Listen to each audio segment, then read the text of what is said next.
Bonjour, chers auditeurs de Télé-École. Je m'appelle Dembo Diakité, je suis professeur de sciences physiques.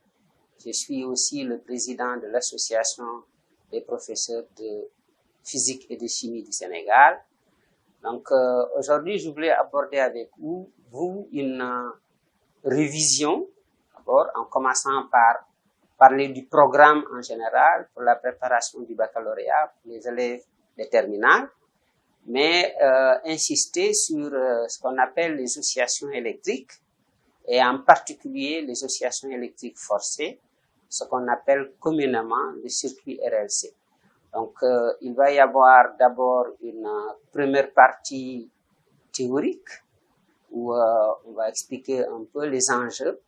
Et ensuite, il va s'en suivre une partie pratique.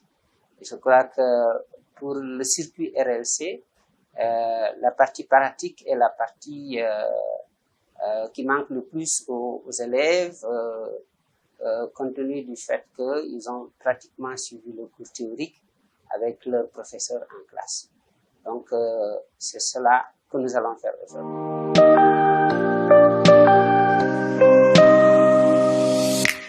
Alors, le cours de physique en terminale est divisé en 4 grandes parties. La première partie, c'est la mécanique. Donc, vous avez dans la mécanique la cinématique, les bases de la dynamique, les applications des bases de la dynamique, la gravitation. Donc, vous avez une partie mécanique. Ensuite, vous avez une seconde partie qui est électromagnétisme. Et là, on retrouve tout ce qui est magnétisme, le champ magnétique, la loi de Laplace, induction, auto-induction, etc. Donc, ensuite, la troisième partie, vous avez les oscillations électriques. Les oscillations électriques, donc, vous avez les oscillations en général plutôt. Donc, divisées en 2 parties qui sont oscillation mécanique et oscillation électrique. D'accord? Alors, et ensuite la dernière partie qui est la physique corpusculaire, à savoir les chapitres interférences lumineuses, effets photoélectriques, niveau d'énergie et réaction nucléaire. Alors, le sujet au baccalauréat, il est conçu de sorte qu'il peut toucher chacune des 4 parties. D'accord? Donc, c'est pour cette raison d'ailleurs qu'il est fortement conseillé, puisque la dernière partie, la physique corpusculaire, ne comporte que 4 chapitres, de réviser, parce que ça sort chaque année. Donc, la physique corpusculaire, cette partie sortira toutes les années. Donc, le sujet du bac, il est aussi libellé pour l'élève moyen. L'élève moyen, cela veut dire qu'il y a des questions sur les premiers types d'évaluation, à savoir qu'est-ce que vous comprenez à travers le cours, d'accord, et les applications du cours. Donc, il y a les questions de cours, il y a les applications du cours. Et ces 2 rubriques-là, ça compte pour plus de 12 points. Donc, ça veut dire que un élève qui maîtrise bien son cours, il peut avoir 12 points au bac. Donc, c'est important pour l'élève de comprendre le cours. Il s'agit de la physique et de la chimie. D'accord? Donc, les approfondissements, les questions sur les approfondissements, ces questions ne portent que sur quelques points au baccalauréat. Et la plupart est concentrée sur les questions de cours. D'accord? Contrôle des connaissances du cours, puis application des cours. Ces 2 rubriques-là, c'est l'essentiel des questions au baccalauréat. Ça porte sur 12 points, quelquefois d'ailleurs sur 14 points. Donc, j'insiste sur l'apprentissage du cours. Les gens pensent que souvent, il faut aller directement sur les exercices, il faut faire beaucoup d'exercices, mais il y a le cours qui est le support essentiel. Et si on maîtrise le cours, on peut aller au-delà de 12 points. Bien. Alors, je vais aujourd'hui m'intéresser à l'une des parties. Il s'agit des oscillations. est l'une des sous-parties des oscillations qu'on appelle les oscillations électriques. D'accord? Donc, les oscillations électriques, il s'agit de composants électriques qui sont utilisés. Ces composants, si on les cite dans l'ordre d'abordage du cours, il y a d'abord la bobine, d'accord, donc le phénomène d'auto-induction avec une grandeur essentielle caractéristique de la bobine qu'on appelle l'auto-inductance, qui est L, ou la self-inductance, d'accord. Il s'ensuit ensuite le condensateur avec la capacité. Donc, le condensateur avait été abordé d'abord en première et ici en terminale, il s'agit d'aborder mathématiquement la charge et la décharge d'un condensateur. Donc, la première notion d'oscillation électrique, c'est la réunion entre une bobine et un condensateur. D'accord? La bobine est capable d'emmagasiner de l'énergie sous forme magnétique. Le condensateur est capable d'emmagasiner de l'énergie sous forme électrique. Donc, lorsqu'on réunit un condensateur chargé à une bobine, le condensateur se décharge dans la bobine. Et la bobine, traversée par un courant variable, va rétrocéder un courant induit qui va encore recharger le condensateur et ainsi de suite. Décharge, charge, décharge, charge. On parle d'oscillation électrique. Et l'équation différentielle qui illustre cette oscillation est notée sous la forme L, comme ça, L D2Q sur DT2 plus Q sur C égale à 0. Alors, de cette équation-là, on va sortir ce qu'on appelle la pulsation propre. La pulsation propre qui est égale à 1 sur racine carrée de LC. Donc, la période des oscillations T, 0, c'est égal à 2pi sur oméga 0, qui s'écrit aussi 2pi racine carrée de L fois C. Et on voit donc que la période des oscillations électriques ne dépend que la caractéristique de la bobine qui est l'inductance, L, et de la capacité du condensateur. Donc, ça ne dépend que de ces deux éléments-là. D'accord? Alors, donc, on peut en déduire également la fréquence propre du circuit, la fréquence qui n'est rien d'autre que l'inverse de la période, qui s'écrit donc 1 sur 2pi racine carrée de LC. Donc, voilà la fréquence, donc les caractéristiques d'une oscillation libre entre une bobine et un condensateur. Le schéma correspondant, c'est juste un condensateur de capacité C relié à une bobine idéale d'inductance R, L et de résistance interne négligeable. On a ce qu'on appelle une inductance pure. Donc, lorsqu'on ferme l'interrupteur K, le condensateur préalablement chargé va se décharger dans la bobine. D'accord? Donc, voilà ce qu'on appelle les oscillations libres. Alors, maintenant, si dans ce circuit-là, on introduit une résistance, là,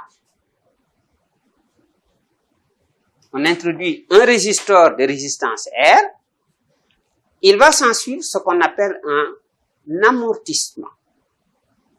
Les oscillations seront amorties. Donc, l'amplitude des oscillations va diminuer jusqu'à ce que l'oscillation cesse. D'accord? Donc, ça va dépendre évidemment de la valeur de la résistance. Pour une très grande valeur de la résistance, il n'y a pas d'oscillation. D'accord? Le condensateur va se décharger dans la bobine et ça s'arrête là. Alors, à partir d'une certaine valeur de la résistance qu'on appelle la valeur critique de la résistance, on observe des oscillations électriques. Ok? Alors, mais la courbe des oscillations est une courbe qui va avoir une amplitude qui va diminuer au fil du temps jusqu'à ce que les oscillations s'arrêtent. On appelle ça les oscillations amorties. Et en ce moment, la période ici est appelée pseudo-période. D'accord? La pseudo-période qui n'est pas égale à la période propre des oscillations du circuit LC, mais qui s'en approche quand même. D'accord? Qui s'en approche. Alors, cette pseudo-période peut être déterminée graphiquement. Alors, maintenant, la résistance donc va provoquer une chute une diminution progressive de l'énergie qui avait été emmagasinée initialement par le condensateur. Qu'est-ce qu'on va faire? On va introduire dans ce circuit un élément qui va compenser la perte de l'énergie. Donc, on va mettre dans le circuit un générateur qui va redonner l'énergie au circuit.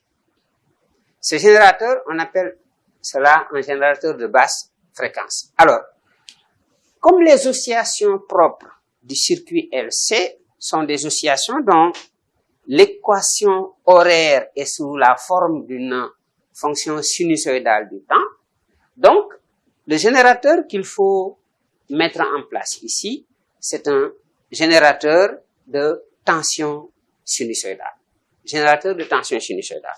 Ce générateur, on l'insère dans le circuit. Donc, je mets comme ça. On va donc avoir un circuit série comportant une bobine d'inductance pure, un résistor et un condensateur. D'accord?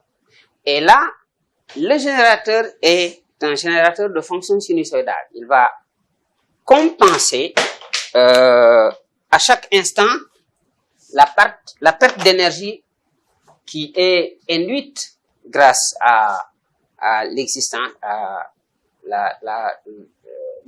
de la résistance ici, d'accord, qui provoque une perte d'énergie sous forme d'effet Joule. Donc, le générateur va compenser. Et on va voir maintenant, on va comparer deux grandeurs, la tension fournie par le générateur, d'accord, la tension aux bornes du générateur, et ensuite l'intensité du courant qui circule dans le circuit. Donc, la tension instantanée fournie par le générateur et l'intensité du courant qui va circuler aux bornes du circuit. Donc, ce sont ces grandeurs que nous allons comparer. D'accord? Et la comparaison de ces deux grandeurs va nous amener à établir un certain nombre de lois, d'accord, qu'on retrouve dans le circuit RLC. Alors, donc, je vais maintenant aborder le chapitre circuit RLC.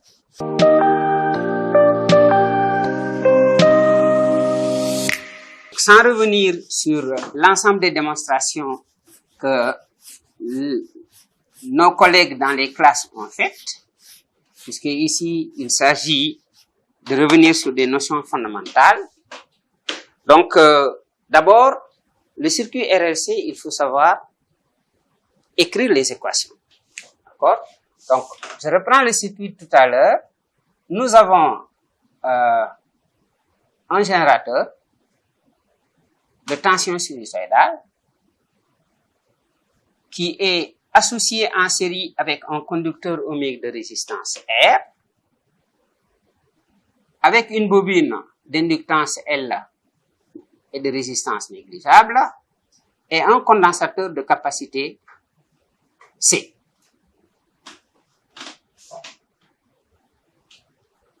Alors, la tension aux bornes du générateur U,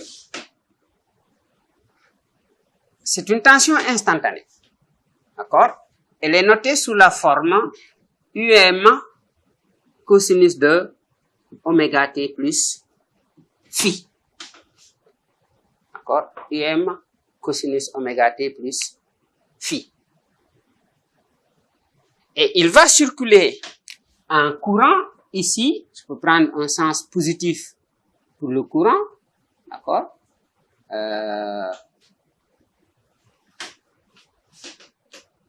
Ce courant également va être une fonction sinusoïdale du temps et il va s'exprimer sous la forme Im égale I de t égale à Im cosinus de oméga t plus phi I.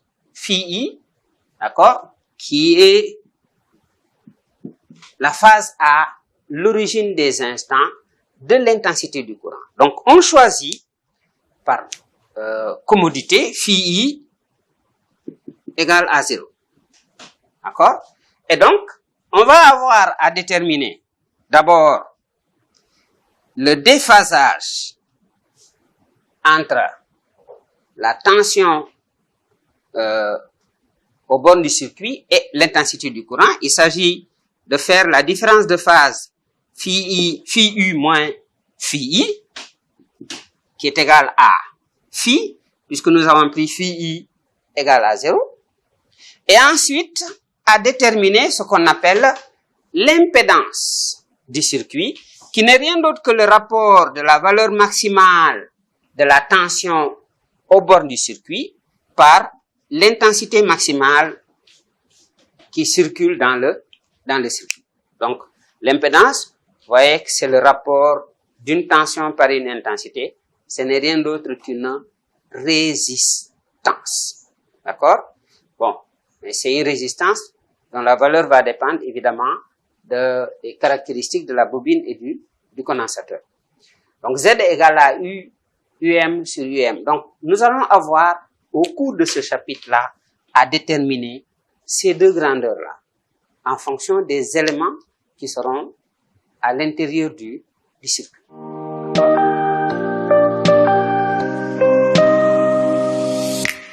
D'abord, nous allons chercher à déterminer Z. Z, UM sur IM. L'impédance, le calcul de l'impédance est simple, relativement simple, d'accord? Il suffit de partir du circuit. Nous allons appliquer d'abord la loi des mailles sur ce circuit-là. Cette loi, elle est valable en valeur instantanée. Donc, si nous prenons la tension aux bornes du générateur, d'accord? Cette tension-là, qui est U de T. Et ensuite, la tension aux bornes de la résistance. Il s'agit toujours de valeurs instantanées. La tension aux bornes de la bobine, d'accord? UL de T. Et la tension aux bornes du condensateur UC de T. Alors, en appliquant simplement la loi des mailles ici, nous avons tension aux bornes du générateur U de T qui sera égal à UR de T plus UL de T plus UC de T. D'accord? Alors, je l'appelle que la loi des mailles, lorsqu'on l'applique, c'est un peu vite parce que on n'a pas suffisamment de temps pour pouvoir développer tout ça. Mais la loi des mailles, l'erreur qu'il ne faut pas faire, justement, c'est d'oublier d'orienter la maille. Donc, la première chose que l'on fait, c'est que on oriente la maille dans un sens. Donc, si j'oriente la maille dans ce sens-là, d'accord, dans le sens contraire du sens des aiguilles d'une montre, d'accord, on regarde les différentes tensions, les flèches qui représentent les différentes tensions. Lorsqu'on se déplace le long du circuit, quand on rencontre l'extrémité d'une tension, elle vient avec un signe moins. Lorsque nous progressons dans le même sens qu'une tension, ça vient avec un signe plus. Donc ici, en prenant départ ici, par exemple, nous avons la tension U de T qui est dans le même sens que le sens dans lequel on a orienté le circuit. D'accord? Alors, donc U de T va venir avec un signe plus. Donc on va avoir ça. U de T. Ensuite, on continue. Là, UR, on rencontre le bout de la flèche, donc on va dans le sens contraire. UR sera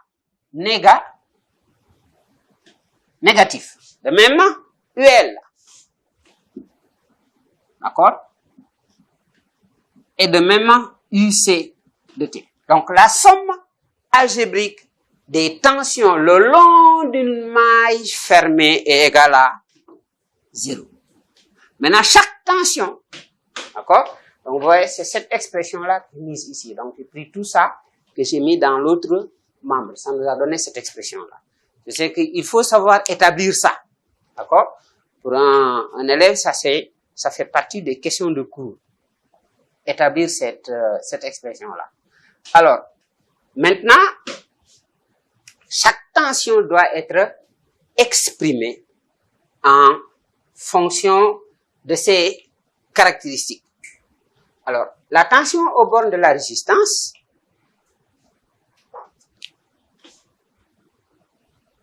on applique la loi d'Ohm. Donc, vous voyez ici que le courant circule dans ce sens-là. La tension UR et l'intensité du courant I ont des sens contraires. Donc, UR sera égal à RI. Voilà. UR, j'écris ça. UR de T sera égal à RI. I, qui est une fonction du temps.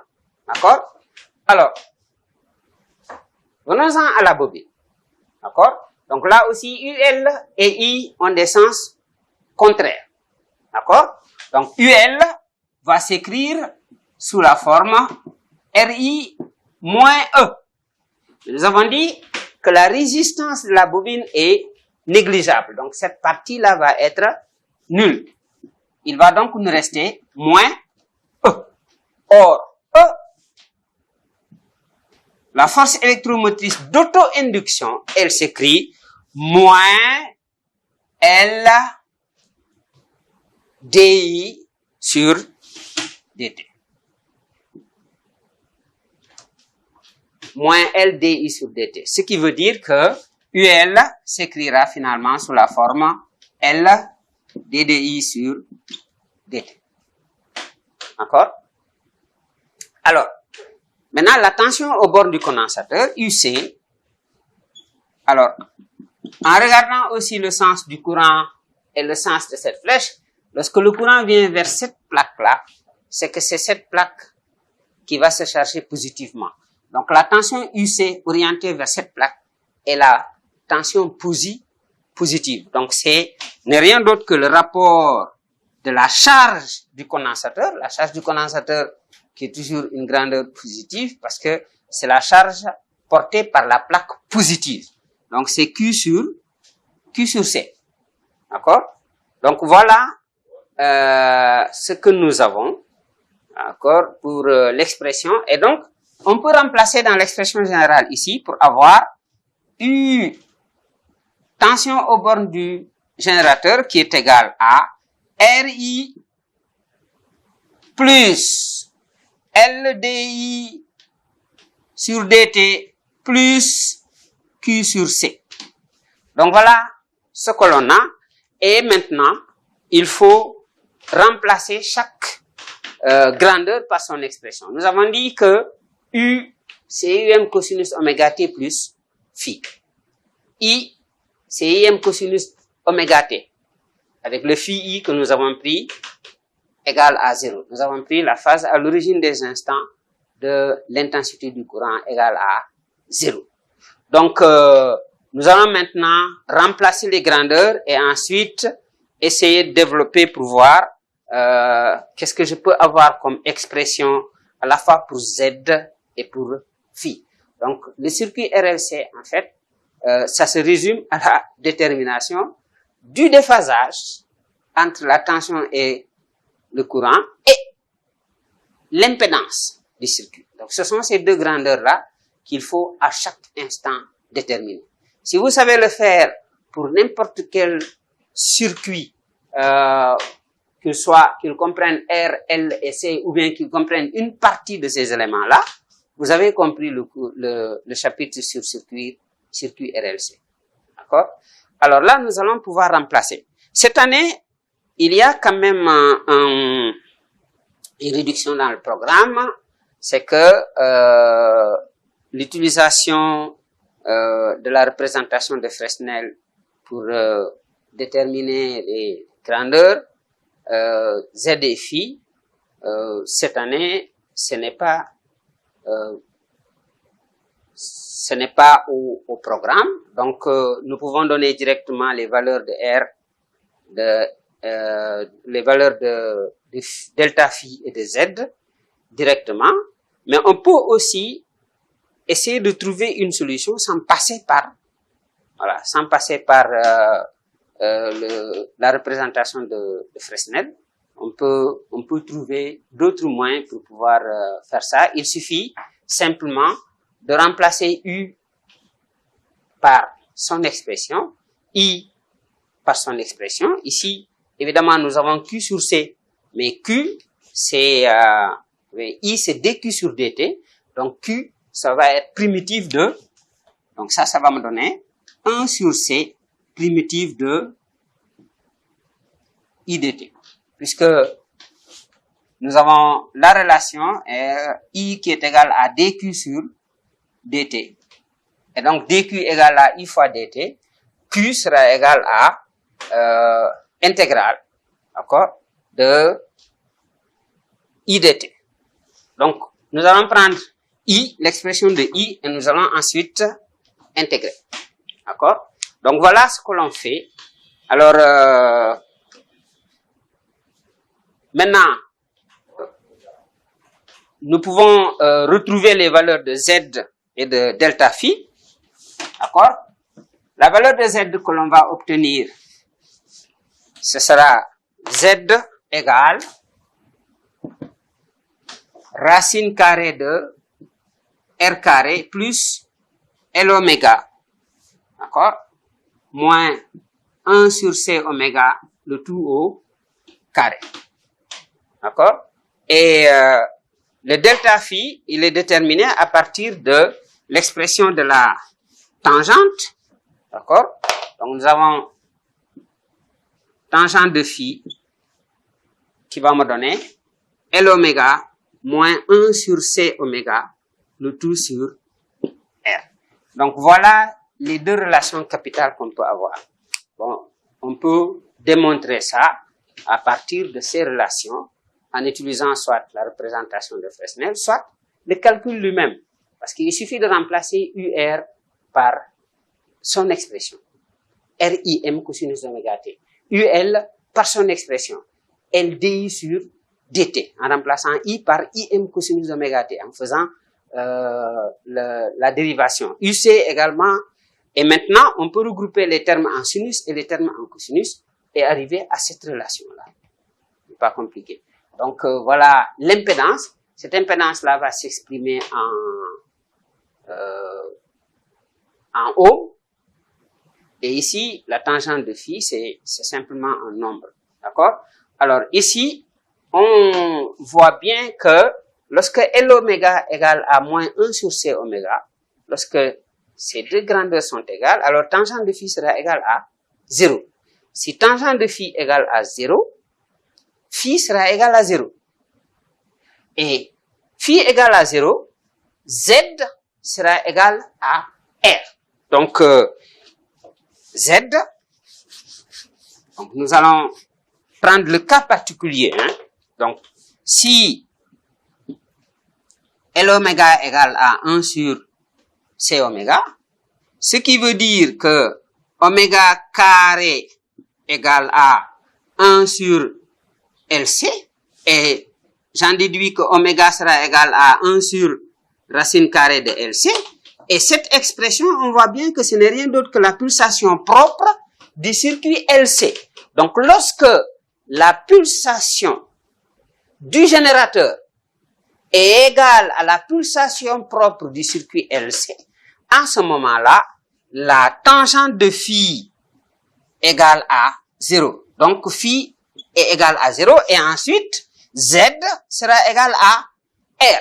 Donc, Z va avoir sa plus petite valeur. Donc, c'est la valeur minimale de Z. D'accord? Donc, phi égale à 0, on dit que l'intensité et la tension sont en phase. Et c'est cela qu'on appelle la résonance. D'accord? Ok? Résonance. Donc, la résonance électrique, la résonance d'intensité, on dit très souvent. Donc, c'est lorsqu'on va avoir Z qui est minimal, parce que c'est en ce moment, lorsque Z est minimal, c'est en ce moment que la tension est la plus grande.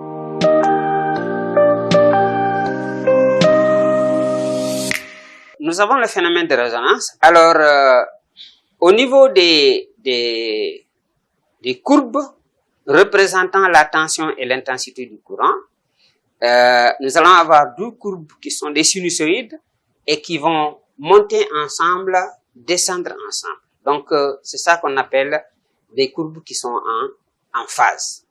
Et l'intérêt de la résonance, je disais, c'est que la tension Umax est la plus grande possible parce que la résistance est nulle. Donc, il ne faut pas oublier que lorsqu'on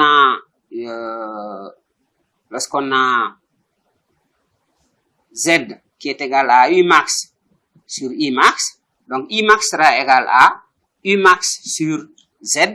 Lorsque Z est minimal, Imax est la plus grande. Donc, lorsque Z est minimal, or Z est minimal à la résonance, donc c'est en ce moment que l'intensité du courant est la plus grande. Et donc, cela veut dire qu'on va avoir des tensions au niveau du circuit qui sont les plus grandes. Donc, on a ici la tension évidemment aux bornes du générateur, elle est maintenue constante, mais l'intensité du courant là va atteindre sa valeur maximale.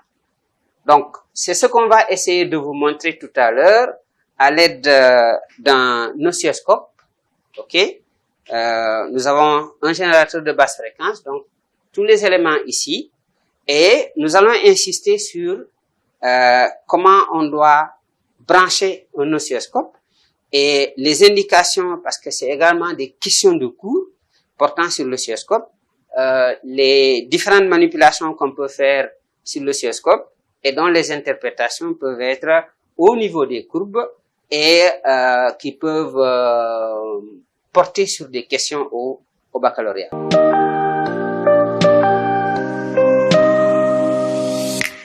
Alors, une chose importante par contre, tout à l'heure, nous avons parlé de l'intensité maximale lorsque nous avons le phénomène de la résonance. Il y a une grandeur qu'on appelle la puissance. C'est la puissance reçue par un circuit RLC. Cette puissance, elle s'écrit UU cosinus de phi. Le cosinus de phi, c'est le cosinus du déphasage phi. D'accord? I et U sont les valeurs efficaces de l'intensité du courant et de la tension. Donc, la relation entre l'intensité efficace et l'intensité maximale, c'est ceci. I égale à IM sur racine de 2. Et de même, U efficace égale à UM sur racine de 2. D'accord? Donc, la puissance reçue par un circuit RLC va s'écrire sous cette forme-là. U cosinus de phi. D'accord? Alors, lorsqu'on étudie, lorsqu'on fait varier la fréquence ou la pulsation du générateur, en mesurant l'intensité du courant qui traverse le circuit, d'accord, et en mettant donc dans le circuit ici un ampèremètre, alors il faut noter que un ampèremètre mesure toujours une valeur efficace. Un voltmètre mesure la valeur efficace de la tension aux bornes de l'élément, d'accord, aux bornes duquel le voltmètre est fixé. Donc c'est la valeur efficace que l'ampèremètre et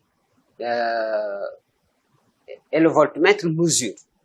On n'a pas de valeur instantanée. Donc si on veut avoir une valeur instantanée, il faut absolument utiliser un oscilloscope. Alors, donc, P égale à U cosinus de phi. Lorsqu'on fait varier la tension, l'intensité du courant aux bornes qui traversent le circuit en fonction de la pulsation, nous avons ce qu'on appelle la courbe de résonance, qui se présente sous cette forme-là. Alors, la courbe de résonance, elle augmente, d'accord, ensuite diminue. Et c'est normal parce que I efficace, il est égal à U sur Z. Or, Z est lui-même égal à racine carrée de R au carré plus L oméga moins 1 sur C oméga au carré. Donc, vous avez cette relation-là. U sur racine carrée de R carré plus L oméga moins 1 sur C oméga, le tout au carré. Donc, la tension aux bornes du générateur est maintenue fixe. La tension aux bornes du circuit, la tension efficace. On fait varier oméga. Alors, lorsque oméga augmente, L oméga va augmenter. Mais 1 sur C oméga va diminuer. De sorte que 1 sur C oméga va diminuer. Donc, de sorte que cette quantité-là, elle peut être en train d'augmenter jusqu'à une certaine valeur. Ensuite, lorsqu'on a atteint la valeur maximale, ça va s'inverser. Lorsque oméga est petit, c'est 1 sur C oméga qui est grand et c'est L oméga qui est petit. D'accord? Donc, on a une partie de cette courbe où c'est L oméga qui est plus grand que 1 sur C oméga et une autre partie où c'est 1 sur C oméga qui est plus grand que L oméga. Alors, puisque l'un augmente et ici on a une différence, donc il va arriver un moment où les deux quantités vont être égales. Et c'est en ce moment qu'on a la résonance. Lorsque les deux quantités sont égales, donc ça fait L oméga moins 1 sur C oméga qui est égal à 0. Donc dans ce cas-là, l'impédance est égale à la résistance et l'impédance a sa valeur minimale. Donc, et pour cette valeur minimale, la pulsation est égale à la pulsation propre. Donc, vous avez ensuite, lorsque vous avez cette intensité maximale, la puissance ici reçue par le circuit, parce que la puissance c'est U cosinus de phi. Mais si on prend cosinus de phi, c'est R sur Z. D'accord? Et donc, on peut montrer que, en fait, toute la puissance consommée par un circuit RLC est perdue par effet Joule à l'intérieur du conducteur ohmique. Et donc, la puissance, elle est maximale lorsque l'intensité du courant qui traverse le circuit est maximale. P égale à RI carré. Donc, lorsque cette puissance-là est égale à sa moitié, supérieure ou égale à sa moitié, en ce moment, l'intensité du courant sera supérieure ou égale à l'intensité maximale ici, que je vais noter I0, sur racine de 2. Donc, vous avez deux valeurs de la pulsation, oméga 1 et oméga 2, entre lesquelles la puissance est supérieure à sa valeur maximale. Donc, la puissance est supérieure plutôt à la moitié de sa valeur maximale. Donc, lorsque P est supérieur ou égal à P max sur 2, on est dans ce domaine-là. Donc, et c'est ce domaine qu'on appelle la bande passante. Ici, le delta oméga, il est égal à la bande passante, qui est égal à oméga 2 sur oméga 2 moins oméga 1. Donc, voilà un peu l'intérêt qu'il y a de travailler autour du phénomène de résonance. D'accord? Donc, la bande passante, ensuite, qui va définir également le facteur de qualité que nous pouvons également voir dans ce cas-là. Et donc, lorsque la puissance est maximale, un circuit, par exemple, qui émet, prenons le cas, par exemple, d'un circuit oscillant qui est excité par un générateur. Lorsque le générateur lui donne de la puissance et que le circuit reçoit une quantité qui est supérieure à la quantité maximale de la puissance, à la moitié de la quantité maximale de la puissance, en ce moment-là, le circuit est réceptif. Au-dessous, le circuit n'est pratiquement pas réceptif.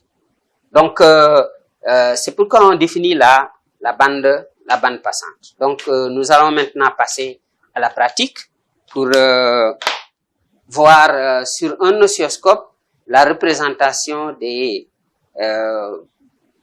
oscillogrammes et déterminer ce qu'on appelle le déphasage par la pratique. Et ensuite, les valeurs maximales également par la pratique. Donc, je m'en arrête là pour le cours théorique. C'est vrai, pas évident de résumer un cours sur le circuit RLC qui se fait sur 8 heures au moins, de le résumer en quelques minutes. Mais j'espère que vous allez pouvoir tirer quelque chose de ce cours. Nous allons donc passer à la pratique et j'espère que là, ça va être beaucoup plus facile, beaucoup plus déterminant pour les questions de cours. Merci beaucoup.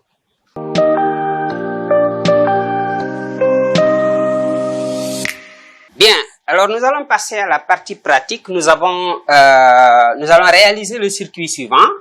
Le circuit, il est formé d'un générateur de tension sinusoïdale que vous avez ici, d'accord, et qui est mis en série avec un conducteur ohmique de résistance R, que vous avez là-bas, je vais vous montrer tout à l'heure.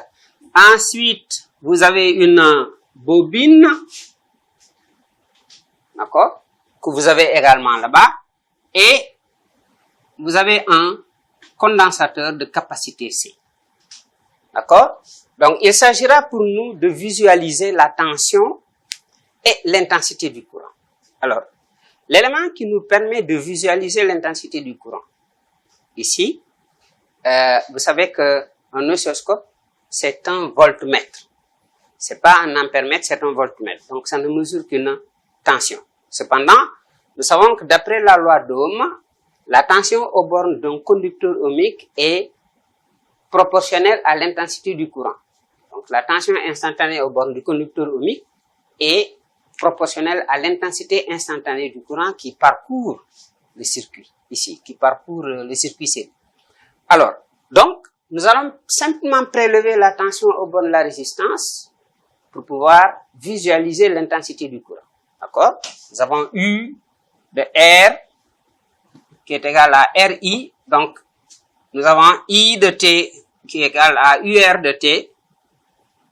divisé par R. Donc, il y a une relation de proportionnalité. Les courbes vont évoluer ensemble.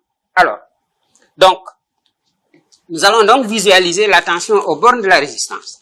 Ensuite, nous allons visualiser la tension aux bornes de l'ensemble du circuit.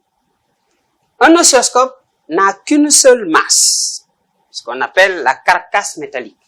Cette carcasse métallique est reliée à ces entrées que vous voyez là en noir sur l'oscilloscope, et donc c'est ça qui va représenter la masse.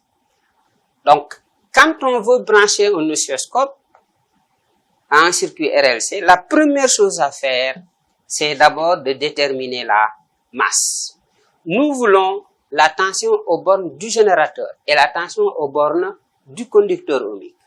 Ces deux éléments de circuit sont reliés ici. D'accord?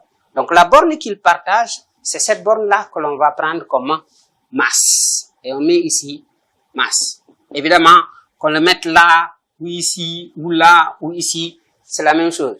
Parce que tous ces points-là sont au même potentiel. Ensuite, c'est un oscilloscope bicourbe. Donc, en voie 1, nous allons visualiser la tension aux bornes de la résistance. Et en voie 2, nous allons visualiser la tension aux bornes de l'ensemble du circuit. Y2. D'accord? Alors, nous allons ensuite faire varier la fréquence de la tension délivrée par le générateur et nous allons voir comment les courbes vont évoluer sur l'oscilloscope. Donc, on va aller réaliser ça. Nous avons, pour être rapide, nous avons ici le générateur de basse fréquence qui est là, d'accord, avec ces deux bornes de sortie. Donc, ça, c'est un générateur basse fréquence. Vous le voyez là. OK. Qui fonctionne ici avec deux piles de 9 volts. Nous pouvons également le brancher sur une sortie plus 15, moins 15. D'accord? Alors, il y a la bobine que vous voyez ici. C'est une bobine avec ces deux bornes. Et ici, vous avez le condensateur. Donc, le condensateur, ici, en fait, vous avez plusieurs condensateurs qui peuvent être branchés en parallèle. D'accord? En parallèle. Donc, pour pouvoir additionner les capacités. Mais ici, je vais choisir simplement une capacité. Je vais prendre 2,2 microfarad. D'accord? Alors, ici, vous avez un conducteur ohmique. C'est ça. Un résistor. C'est tout petit. Mais ça peut être très grand aussi, les conducteurs ohmiques. Bon. Mais vous le voyez ici. C'est ça qui va... c'est ça qu'on va mettre dans le circuit. Alors, donc nous partons du générateur de basse fréquence vers le conducteur ohmique. Du conducteur ohmique, nous allons vers la bobine. De la bobine, nous allons vers le condensateur. Et du condensateur, on retourne vers le générateur de basse fréquence. Maintenant, nous avons la masse commune ici entre le générateur de basse fréquence et la résistance. Cette masse, elle est là. Et c'est ça qu'on va relier à la masse de l'oscilloscope. La voie Y1 pour mesurer la tension au bord du conducteur ohmique, ça est là. Et ça va sur la partie, cette partie de l'oscilloscope qu'on appelle CH1 et que l'on assimile à la voie Y1. Ensuite, ici, sur le générateur de basse fréquence, vous voyez, là, nous prélevons également pour brancher sur la voie 2 de l'oscilloscope. D'accord? Donc, voilà réaliser le circuit. D'accord? Alors, l'oscilloscope a plusieurs boutons. Vous voyez? Alors, je voulais peut-être faire juste une petite pause sur le bouton qu'on appelle le bouton invert. Alors, le bouton invert, d'abord, ça agit ici sur la voie Y2. Quand on l'appuie, ça permet d'inverser la tension aux bornes la tension délivrée sur la voie Y2. D'accord? Donc, ça permet de l'inverser. Donc, c'est par exemple lorsqu'on a un circuit comme ça, je vais vous le montrer. Lorsqu'on a un circuit comme ça, alors, prends un exemple, hein, donc voilà, j'ai une bobine ici, et puis là, un condensateur, par exemple, d'accord, et que je visualise la tension UAB, d'accord, et la tension UBC, mais alors, je mets ici la masse. En mettant la masse ici, je vais avoir la tension UAB et la tension UCB. UCB.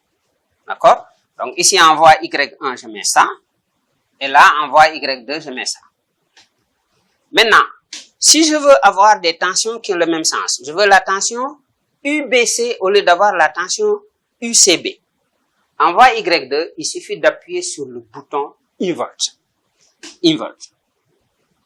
Donc, lorsque dans un exercice, vous voyez qu'on appuie sur le bouton Invert, ça nous donne la tension inverse de la tension, donc en fait, c'est la tension opposée à la tension qui était affichée sur l'écran de l'oscilloscope.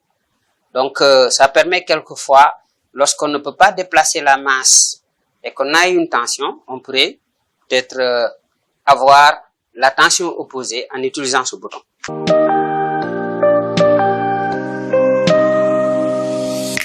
Maintenant, il y a les deux voies ici. Donc, il y a énormément d'autres boutons. Par exemple, cette partie-là, c'est la partie qui est réservée à la base de temps. Base de temps. Donc, vous voyez, quand je diminue, vous voyez le spot, il défile petit à petit. D'accord?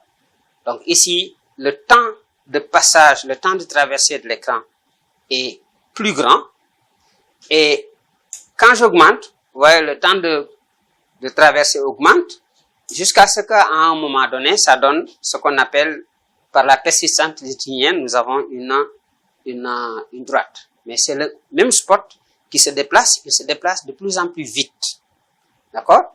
Donc ça, c'est la base de temps. Donc vous avez les deux voies ici, Y1 et Y2. Avec la même masse, vous voyez, là, je n'ai pas branché parce que j'ai pas eu besoin puisque les deux bornes là sont connectées à la fois ici, mais également à l'intérieur de l'oscilloscope. Donc j'utilise un seul fil simplement pour faire la masse. Bien. Alors, je vais maintenant ici regarder au niveau des sorties. Donc là, vous avez juste une symétrie. Ce qui est en voie Y1, c'est la même chose qu'on a en voie Y2. Donc vous avez ici le sélecteur vous avez d'abord ici le calibre. Donc vous avez le calibre. Le calibre, si vous regardez, il y a plusieurs écritures. En volts d'un côté, ici en millivolts. D'accord? Donc, c'est le calibre, c'est donné en unité de tension par division. Ici, vous avez aussi le calibre pour la base de temps. D'accord? Vous avez les millisecondes, les microsecondes et les secondes. Donc là aussi, c'est par division. Ce sera horizontalement. OK? Alors, maintenant ici, vous avez le sélecteur, sélecteur de position. Nous avons le choix entre une tension alternative et une tension continue. D'accord? Alors, en choisissant la tension alternative, il y a un condensateur qui bloque tout ce qui est tension continue et qui ne laisse passer que les tensions alternatives. Lorsqu'on choisit la fonction DC direct current, là, ça fait passer tous les deux, que ce soit alternatif, que ce soit continu. Alors, c'est ça que l'on va faire ici. D'accord? On va mettre le sélecteur sur la position DC pour les deux. D'accord? Et maintenant, on va allumer le générateur de basse fréquence. Donc là, vous voyez sur l'écran, ici, gribouillis, pas visible, mais je vais essayer d'agir sur ici la base de temps. D'accord? Vous voyez une sinusoïde. D'accord? Donc là, j'ai appuyé sur le bouton CH2. Ça permet de visualiser seulement la tension délivrée par le générateur, parce que c'est ça qui est donné en voie Y2. Là, nous avons Y1. Si je veux Y1, j'appuie sur le sélecteur, il me donne la tension délivrée sur la voie Y1. Donc, par exemple, si je coupe ici, je mets ça à la masse ground, vous voyez, ça n'affiche rien. D'accord? Parce que là, c'est comme si j'ai mis les deux plaques sur le même potentiel. Si je mets ça à DC, là, j'ai la tension qui est délivrée aux bornes de l'oscilloscope. C'est la tension aux bornes du conducteur ohmique. C'est la tension qui vient sur la voie Y1. D'accord? Alors, nous, ce qui peut nous intéresser, c'est de visualiser les deux tensions en même temps. Donc là, on peut utiliser alternative. Ici, vous voyez? Donc là, j'ai les deux tensions affichées. Vous avez la petite qui était en voie Y1, et celle qui est un peu plus grande, c'est la tension sur la voie Y2. D'accord? Alors, maintenant, je vais agir sur la fréquence. D'accord? Donc, d'abord, vous voyez, quand j'agis sur la fréquence, voilà, je vais essayer de voir avec le sélecteur ici, le calibre de la base de temps pour voir est-ce qu'on peut rattraper ça. D'accord? Alors, sur la voie Y1,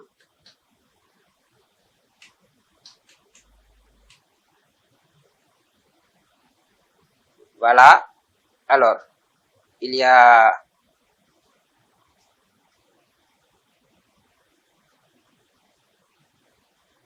on va mettre le trigger là qui va l'impression que ça démarre voilà. Donc alors ici on voit bien que le spot, la tension qui est la plus petite ici, quand les deux courbes évoluent dans le même sens, ça descend avant, donc ça coupe l'axe des abscisses avant la grande courbe, d'accord? Donc stabiliser, d'accord?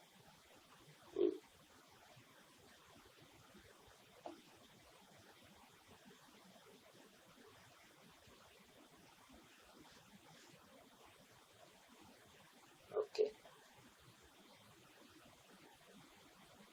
Pas très stable. Voilà.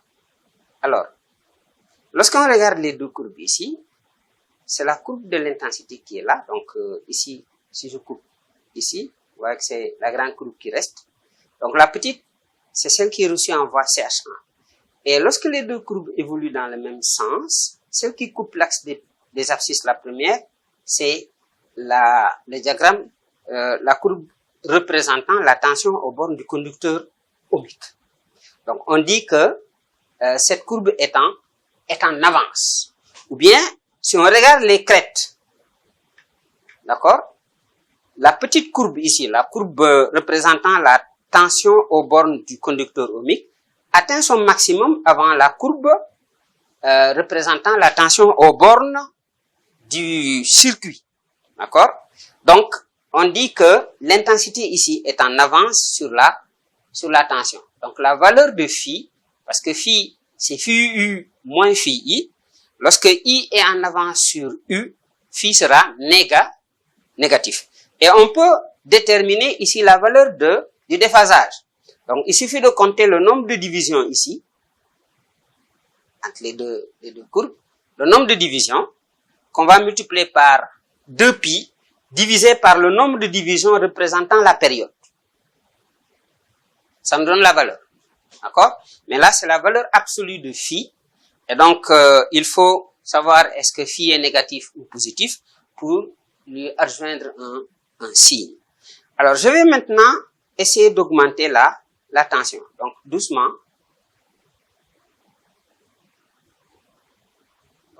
s'arrêter à ce niveau-là.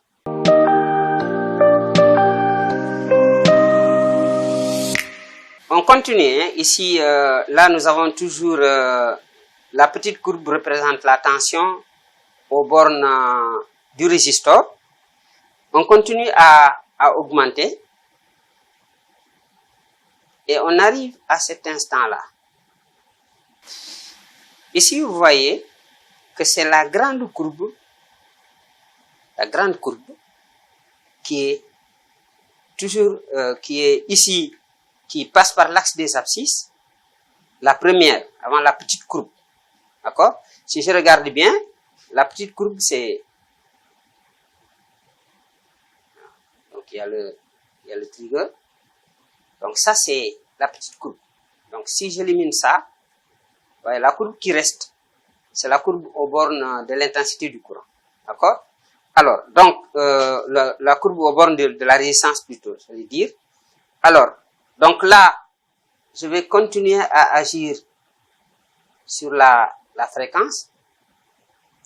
Et on va arriver à un moment, voilà, c'est ça. Voilà. Ici, vous voyez, les deux courbes coupent l'axe des temps en même temps.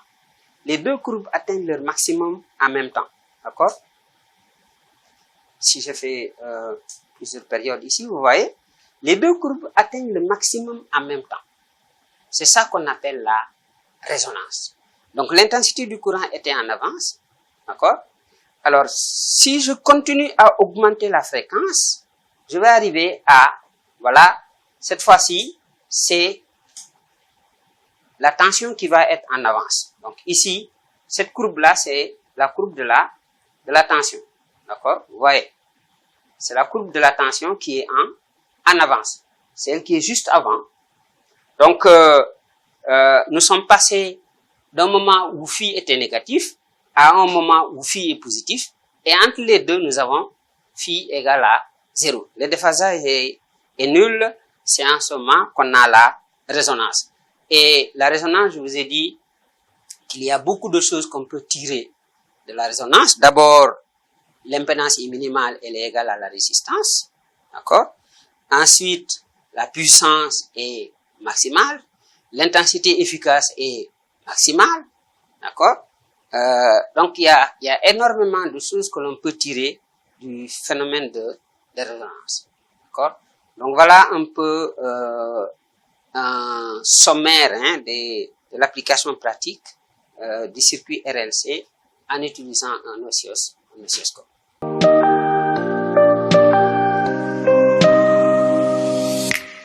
Alors, nous venons de terminer justement l'expérience sur le circuit RLC. D'accord? La difficulté dans les établissements scolaires, c'est la disponibilité du matériel. Bon, beaucoup d'établissements n'ont pas d'oscilloscope, de générateur de basse fréquence, etc.